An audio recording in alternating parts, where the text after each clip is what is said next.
آپ کے اپنے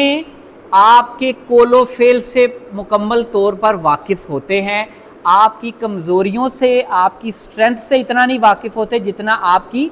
کمزوریوں سے واقف ہوتے ہیں۔ کچھ ہم لوگوں کے رہنے سہنے کا سٹائل اس طرح کا ہے ہماری فیملیز میں کہ ہم لوگ ایک دوسرے کی ذات کو پوائنٹ آؤٹ کیے بغیر رہ ہی نہیں سکتے۔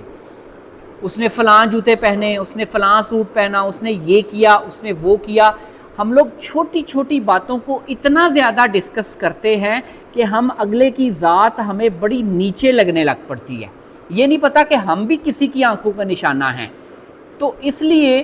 جب کوئی بندہ باہر سے آ کے آپ کو فیل کرتا ہے، دیکھتا ہے، آپ کو آبزرو کرتا ہے، اس نے چونکہ اپنے گھر کا ماحول دیکھا ہوتا ہے تو وہ آپ کو آبزرو کر کے کہتے ہیں کہ یار بڑا اچھا آپ لوگ پرفارم کر رہے ہیں، یا آپ بڑا اچھے آپ کا اخلاق ہے، بڑی اچھی بات چیت ہے۔ تو اس لیے اپنے آپ کو اس مرتبے پہ نہیں بٹھا پاتے بھلے آپ پہنچ بھی جائیں۔ ایک بات کر رہا ہوں نا، فرض کریں آپ ٹیچنگ کرتے کرتے اس لیول پہ پہنچ گئے ہیں کہ آپ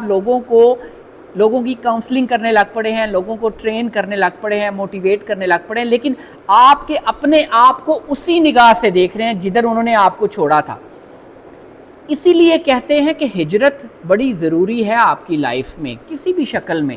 تاکہ آپ اپنے موجودہ مقام سے تھوڑی دیر کے لیے دور ہوں، ان کو بھی فیل ہو جن کے ساتھ آپ رہتے تھے، آپ کو بھی فیل ہو، آپ کے اندر بھی ایک گریٹیٹیوڈ کی فیلنگ آئے۔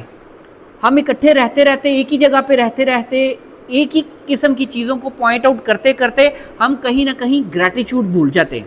ہم کہتے ہیں یہ بھی نہیں ٹھیک، یہ بھی نہیں ٹھیک، ساری چیزیں نہیں ٹھیک، اس طرح ہونا چاہیے، پرفیکشن۔